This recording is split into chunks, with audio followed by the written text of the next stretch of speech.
ஒருவர் சட்டப்படி 4 தொகுதிகளில் போட்டியிடலாம் என தாவேகா பொதுச் செயலர் ஆனந்த் பேசியது விமர்சனத்திற்கு உள்ளாகி வருகிறது. தாவேகா நிர்வாகிகள் கூட்டத்தில் பேசிய அவர், விஜய் 234 தொகுதிகளில் நின்றாலும் வென்று விடுவார் எனவும், ஆனால் அரசியல் சட்டப்படி அவரால் 3 அல்லது 4 தொகுதிகளில்தான் நிற்க முடியும் எனவும் கூறினார். மக்கள் பிரதிநிதித்துவ சட்டப்படி ஒருவரால் 2 தொகுதிகளில் மட்டுமே போட்டியிட முடியும் என்ற நிலையில் ஆனந்தின் பேச்சு சமூக வலைதளங்களில் விமர்சனத்திற்கு உள்ளாகி வருகிறது.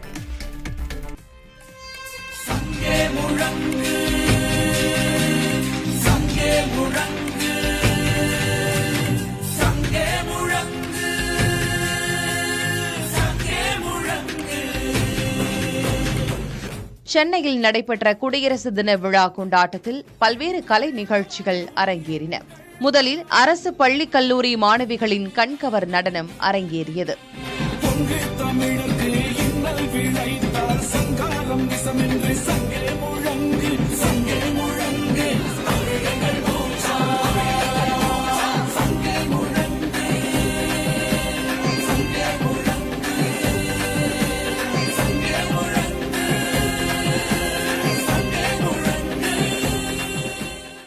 தொடர்ந்து பல்வேறு மாநிலங்களின் பாரம்பரிய நடனங்கள் அரங்கேறின.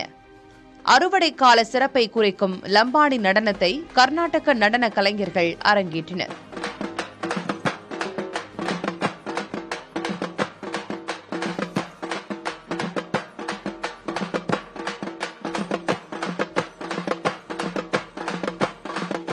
ஜூ ஜூ ஜா ஜா என்ற பாடலுக்கு அருணாச்சல பிரதேச கலைஞர்கள் ஆடிய பாரம்பரிய நடனமும், தலைமீது தீச்சட்டிகளை சுமந்தவாறு ராஜஸ்தான் கலைஞர்கள் ஆடிய நடனமும் அனைவரின் கவனத்தையும் ஈர்த்தன.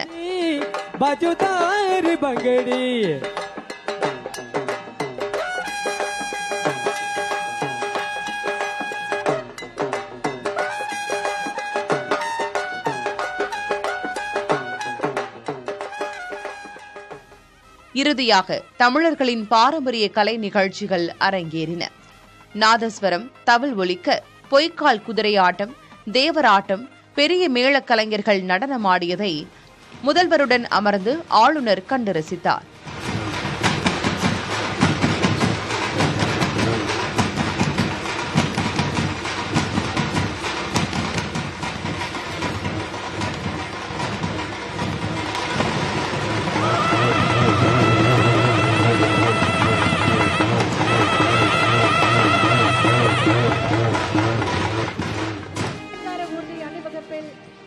சென்னையில் நடைபெற்ற குடியரசு தின விழாவில் அணிவகுத்து சென்ற அலங்கார ஊர்திகள் கண்களுக்கு விருந்தளிக்கும் வகையில் அமைந்திருந்தது.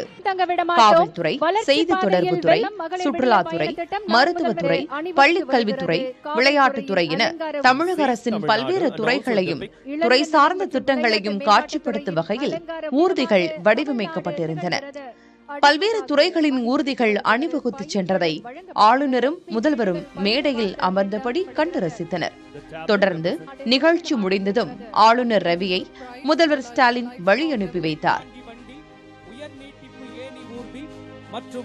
மாண்புமிகு தமிழ்நாடு ஆளுநர் அவர்கள் விழா மேடையிலிருந்து ஆளுநர் மாளிகையை நோக்கி புறப்பட இருக்கின்றார்கள். மாண்புமிகு தமிழ்நாடு ஆளுநர் அவர்களை மாண்புமிகு தமிழ்நாடு முதலமைச்சர் அவர்கள் வழி அனுப்பி வைக்கிறார்கள். We thank the Honorable Governor of Tamil Nadu for taking part in the Republic Day celebration.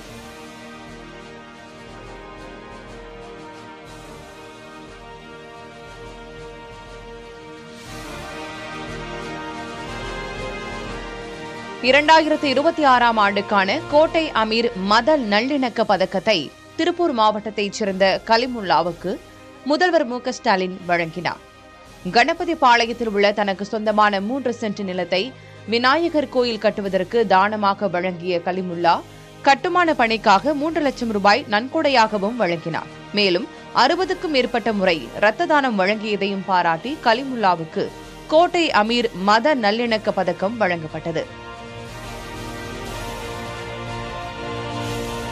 2026 ஆண்டுக்கான நாராயணசாமி நாயுடு நெல் உற்பத்தி திறனுக்கான விருதை தஞ்சாவூர் மாவட்டத்தைச் சேர்ந்த விவசாயி வீரமணிக்கு முதல்வர் மு.க.ஸ்டாலின் வழங்கினார்.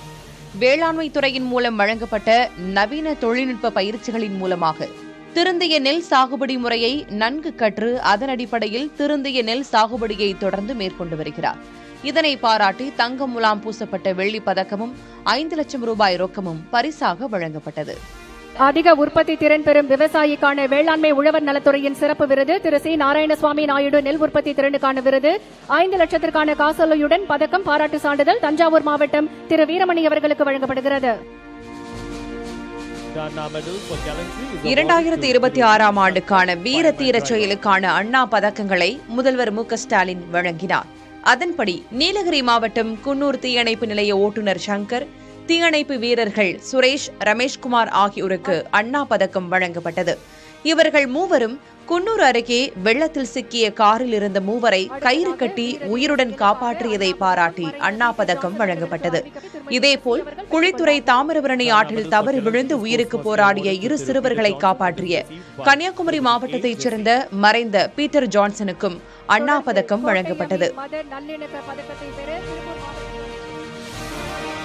சிறந்த காவல் நிலையத்துக்கான முதல்வர் விருதுக்கான தேர்வில் மதுரை ஜெய்ஹிந்த்புரம் காவல் நிலையம் முதலிடம் பிடித்துள்ளது. சிறந்த காவல் நிலையத்திற்கான கோப்பைகள் வழங்கப்படுகின்றன. முதல் பரிசு மதுரை மாநகரம் திரு பி. பூமிநாதன் காவல் ஆய்வாளர் அவர்கள் பெற்றுக் கொள்கிறார்கள். அதனைத் தொடர்ந்து திருப்பூர் வடக்கு காவல் நிலையம் 2ஆம் இடத்தையும், கோயம்புத்தூர் மேட்டுப்பாளையத்தைச் சேர்ந்த காவல் நிலையம் 3ஆம் இடத்தையும் பிடித்தது. முதல் 3 இடங்களை பிடித்த காவல் நிலையங்களுக்கான பரிசு கோப்பைகளை முதல்வர் மு.க.ஸ்டாலின் அந்தந்த காவல் நிலைய ஆய்வாளர்களிடம் வழங்கினார். டெல்லியில் நடைபெற்ற குடியரசு தின விழாவில் ஆபரேஷன் சிந்தூரில் பயன்படுத்தப்பட்ட துருவ் ஹெலிகாப்டர்களின் சாகசம் அரங்கேற்றப்பட்டது.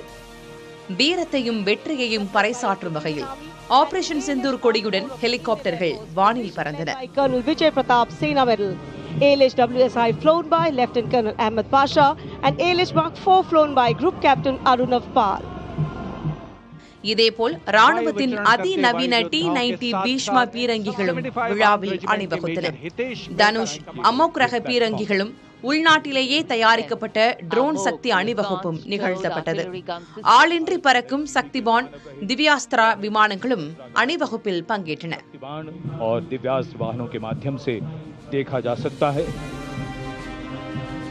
शक्तिबाण वाहन की कमान लेफ्टिनेंट रमन मिश्रा ने संभाली है और दिव्यास्त्र वाहन की कमान सूबेदार. டெல்லியில் நடைபெற்ற குடியரசு தின விழாவில் ஜல்லிக்கட்டு முதல் மின்சார வாகனங்கள் வரை பல அம்சங்கள் அடங்கிய தமிழ்நாடு அலங்கார ஊர்தி கவனம் ஈர்த்துள்ளது. வாகனத்தின் முகப்பில் தமிழர்களின் வீர விளையாட்டான ஜல்லிக்கட்டு இடம்பெற்றது. தமிழ்நாட்டின் தொழில்நுட்ப வளர்ச்சியை பிரதிபலிக்கும் வகையில் இயந்திர கரங்கள், மின்சார வாகனங்கள், EV மின் தொடர்பு நிலையம் வடிவமைக்கப்பட்டு இருந்தது. ஊர்தியின் இருபுறங்களிலும் மயிலாட்டம், சிலம்பம் போன்ற கலை நிகழ்ச்சிகளும் இடம்பெற்றன.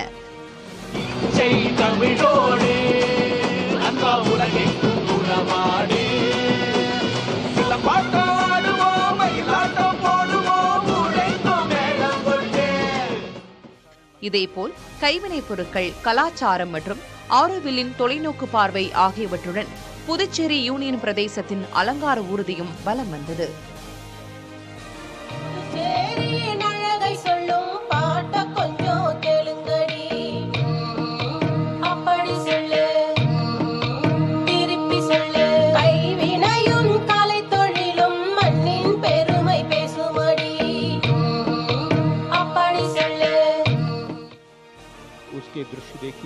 குடியரசு தின விழா அணிவகுப்பில் மத்திய துணை ராணுவத்தில் உள்ள CRPF மற்றும் சசஸ்திர சீமாபல் படை வீரர்கள், வீராங்கனைகள் இணைந்து மோட்டார் சைக்கிள் சாகசங்களில் ஈடுபட்டனர்.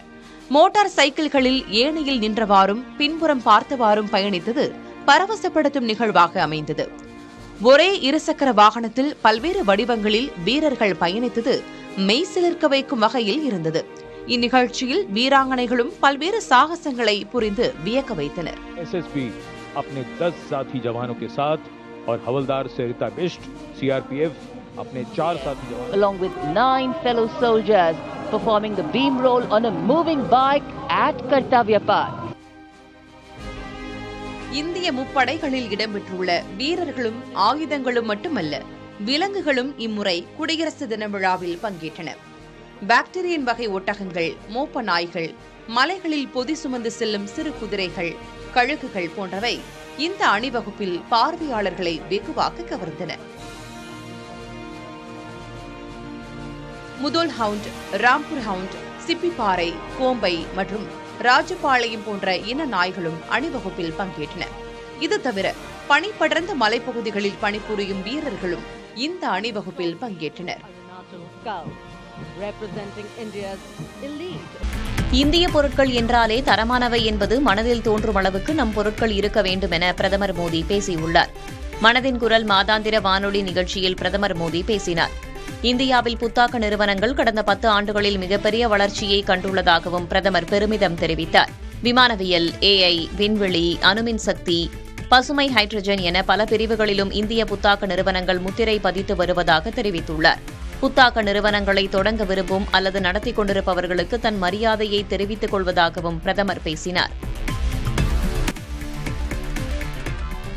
உத்தரப்பிரதேசத்தில் பீட்சா கடையில் அமர்ந்திருந்த ஜோடியை இந்துத்துவ அமைப்பினர் மிரட்டியதால் அச்சத்தில் 2வது மாடியிலிருந்து கீழே குதித்த இருவரும் படுகாயமடைந்தனர். ஷாஜகான்பூரில் உள்ள பீட்சா கடை ஒன்றில் ஆணும் பெண்ணும் அமர்ந்து பேசிக் கொண்டிருந்தனர். அப்போது அங்கு வந்த இந்துத்துவ அமைப்பினர் அவர்களிடம் அடையாள அட்டைகளை கேட்டு மிரட்டியதாக கூறப்படுகிறது. இதனால் அச்சமடைந்த அந்த ஜோடி கடையின் 2வது மாடி ஜன்னலிலிருந்து கீழே குதித்தனர். இதில் பாதிக்கப்பட்டவர் அளித்த புகாரின் அடிப்படையில் 8 பேர் மீது வழக்கு பதிவு செய்யப்பட்டுள்ளது.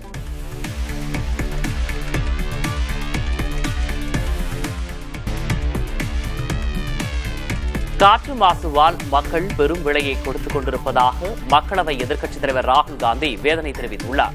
சமூக வலைதளத்தில் அவர் வெளியிட்டுள்ள பதிவில், காற்று மாசுவால் நாம் நமது ஆரோக்கியம் மற்றும் பொருளாதாரத்தின் மூலம் பெரும் விலையை கொடுத்துக் கொண்டிருப்பதாகவும் கோடிக்கணக்கான சாமானிய இந்தியர்கள் இந்த சுமையை சுமப்பதாகவும் கூறியுள்ளார்.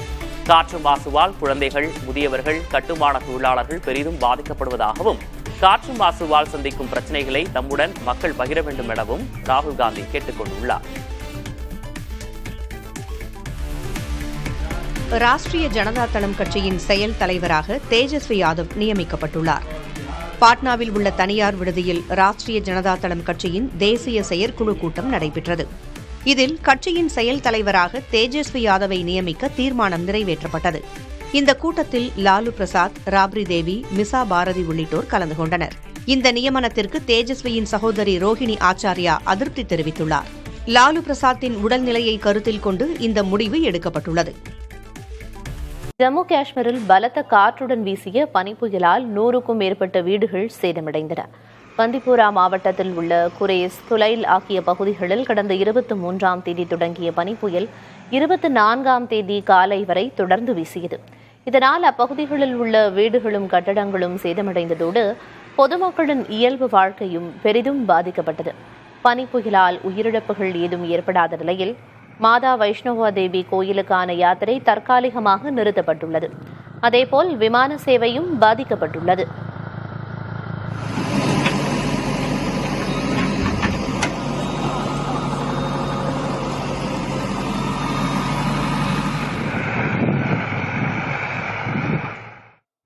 சென்னையில் ஆபரண தங்கத்தின் விலை ராக்கெட் வேகத்தில் உயர்ந்து வருகிறது.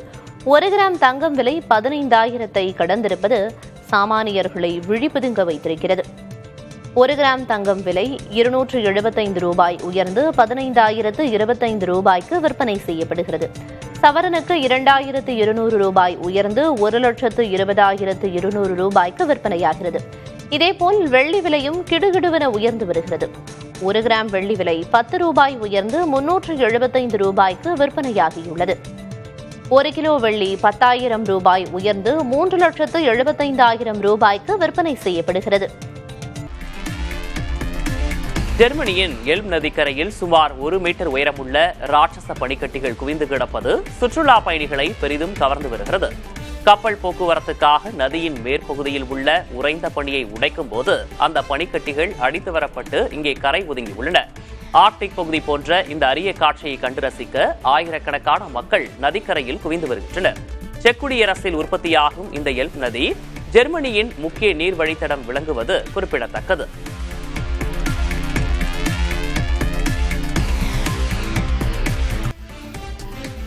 ஒடிசாவைச் சேர்ந்த முதியவர் வாத நோய் பாதித்த மனைவி 350 கிலோமீட்டர் தொலைவில் உள்ள கட்டாக் மருத்துவமனைக்கு மீன்பாடி வண்டியில் அழைத்துச் செல்வது அவர்களது பரஸ்பர அன்பை வழிகாட்டுகிறது. சாம்பல்பூர் பகுதியைச் சேர்ந்த பாபு லோஹார் வாத நோயால் பாதிக்கப்பட்ட மனைவியை உள்ளூர் மருத்துவமனைக்கு அழைத்துச் சென்றும் குணம் பெறவில்லை. கையில் பணம் இல்லாத சூழலில் மனைவியின் மீதான பேரன்பின் காரணமாக தொலை தூரத்தில் உள்ள கட்டாக் மருத்துவமனைக்கு குளிரை பொருட்படுத்தாது முதிய வயதில் மீன்பாடி வண்டியில் அழைத்துச் சென்று வருகிறார். முன்னணி ஊடகரும் பிபிசி நிறுவனத்தின் முன்னாள் டெல்லி அலுவலக தலைவருமான மார்க் டெல்லியில் காலமானார். அவருக்கு வயது 90. உடல்நலக்குறைவால் மருத்துவமனையில் அனுமதிக்கப்பட்டிருந்த அவர் உடல் உறுப்புகள் செயலிழப்பால் உயிரிழந்ததாக தெரிவிக்கப்பட்டுள்ளது. இந்தியாவில் பிறந்து கடந்த பல தசாப்தங்களாக இந்தியாவின் மிக முக்கியமான வரலாற்று நிகழ்வுகளை உலகுக்கு தெரியப்படுத்தியவர் மார்க். இந்தியாவை பற்றி no full stops in India உள்ளிட்ட நூல்களை மார்க் டெல்லி எழுதியிருக்கிறார். இவரது சேவையை பாராட்டி இந்திய அரசு இவருக்கு பத்மபூஷன் விருது வழங்கி கௌரவித்தது குறிப்பிடத்தக்கது. தெலங்கானா மாநிலம் ஹைதராபாத்தின் நாம்பள்ளி பகுதியில் உள்ள ஒரு மர சாமான்கள் கடையில் ஏற்பட்ட பெரும் தீ விபத்தில் சிக்கி 5 பேர் உயிரிழந்தனர். சனிக்கிழமை இரவு தொடங்கிய இந்த தீயை அணைக்க தீயணைப்பு வீரர்கள் சுமார் 20 மணி நேரத்திற்கும் மேலாக போராடினர்.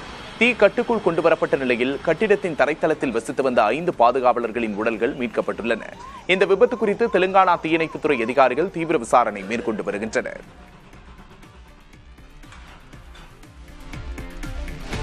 இந்தோனேஷியாவின் மேற்கு ஜாவா மாகாணத்தில் ஏற்பட்ட பயங்கர நிலச்சரிவில் சிக்கி உயிரிழந்தவர்களின் எண்ணிக்கை 11ஆக உயர்ந்துள்ளது.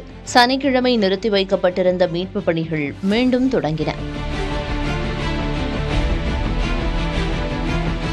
மண்ணில் புதையுண்ட சுமார் 80 பேரை தேடும் பணியில் மீட்புக் குழுவினர் தீவிரமாக ஈடுபட்டுள்ளனர். 30க்கும் மேற்பட்ட வீடுகள் முற்றிலும் அழிந்துள்ள நிலையில் பாதுகாப்பு கருதி 200க்கும் மேற்பட்ட மக்கள் வெளியேற்றப்பட்டுள்ளனர்.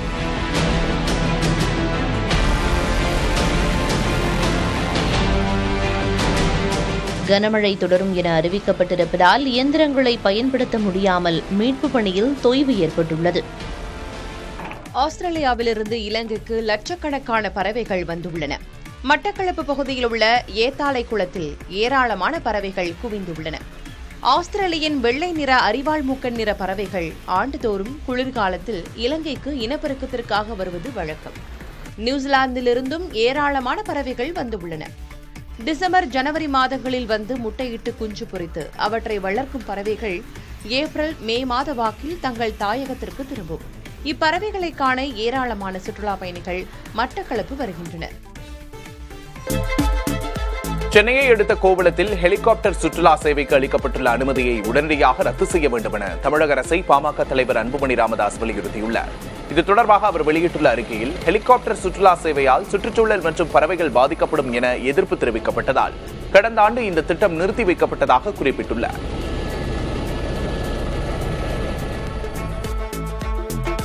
பதவிக்காலம் முடியும் முன் பணியிடை நீக்கம் ஆக மாட்டேன் என உயர்நீதிமன்ற மதுரை கிளை நீதிபதி GR சுவாமிநாதன் தெரிவித்திருக்கிறார். சென்னையில் நடைபெற்ற தனியார் நிகழ்ச்சி ஒன்றில் பங்கேற்ற அவர் மேடையில் வைக்கப்பட்டிருந்த தீபத்தூண் போன்ற அமைப்பிலான விளக்கை ஏற்றி வைத்தார். தொடர்ந்து உரையாற்றிய அவர் தன் மீதான சர்ச்சைகள் குறித்தும் வெளிப்படையாக பேசினார்.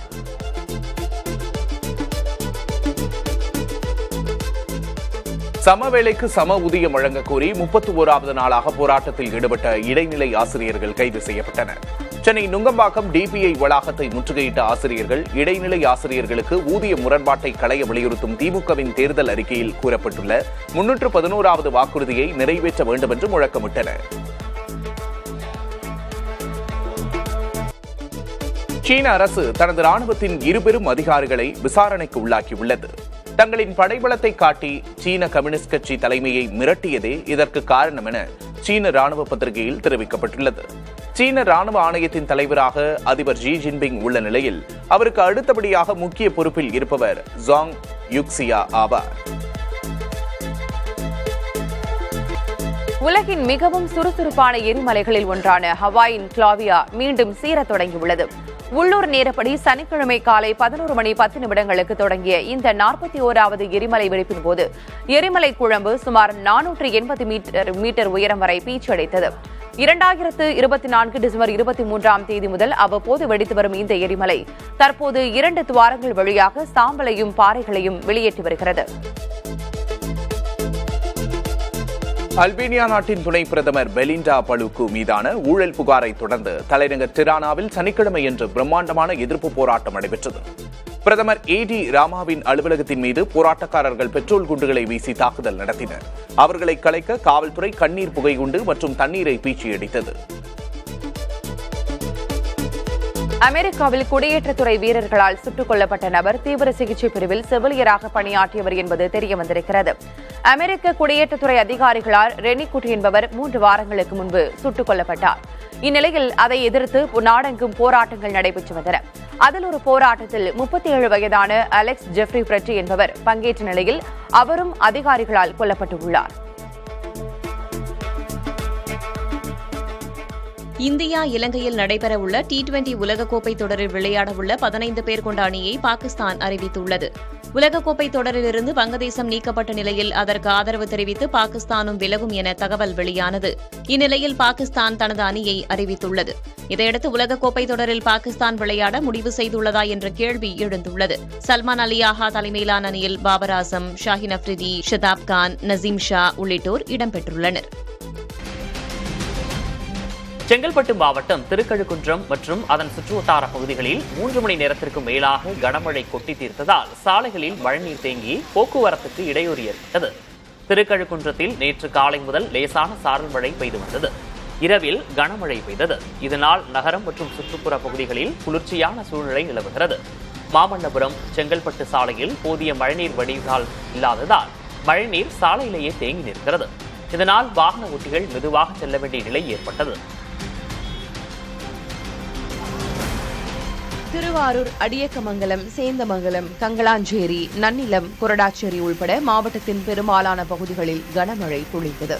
திருவாரூரில் சாலைகளில் மழைநீர் தேங்கியதில் வாகன ஓட்டிகள் சிரமமடைந்தனர். கள்ளக்குறிச்சி மாவட்டம் உளுந்தூர்பேட்டை, ஆசனூர், எறையூர், குன்னத்தூர், களமருதூர் உள்ளிட்ட பகுதிகளிலும் சாரல் மழை பெய்தது.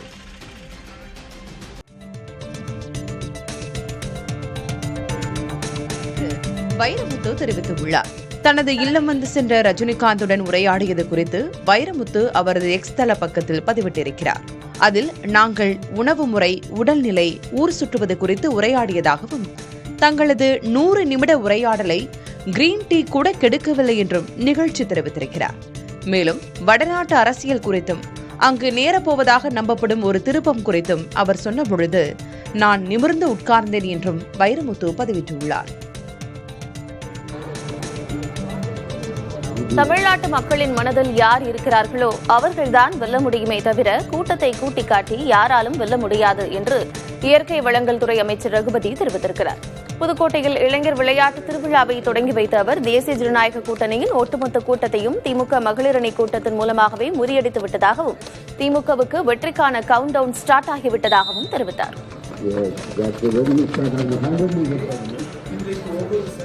தேர்தலுக்காக பிரதமர் 1000 பேசினாலும் அது தேர்தலிலே எதிரொலிக்காது.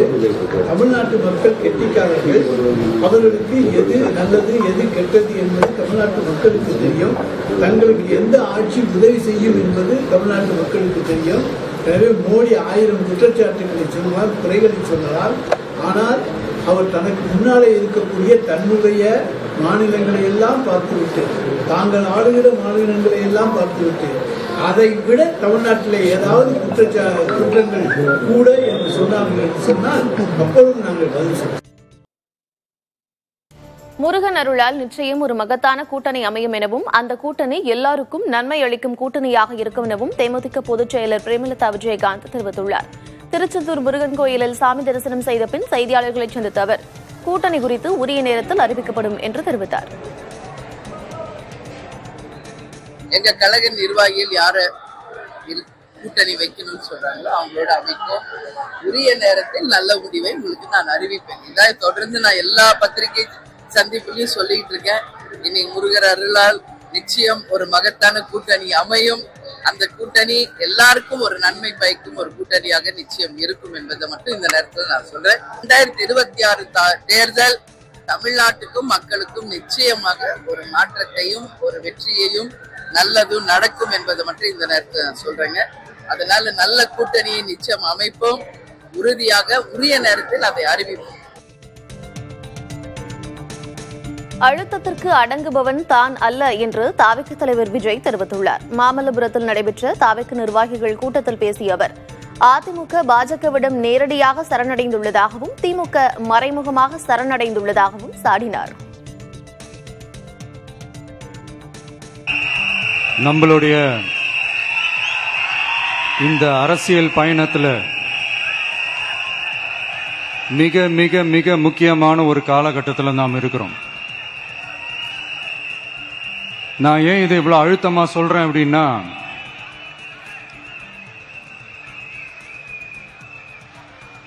ஏதோ அழுத்தம் இருக்குமோன்னு நினைக்கிறீங்களோ? அழுத்தமா நமக்கா?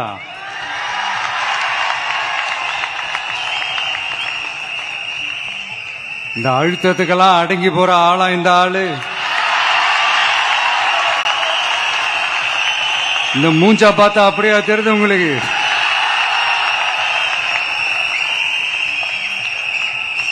அதனால அப்படியெல்லாம் நடக்காது.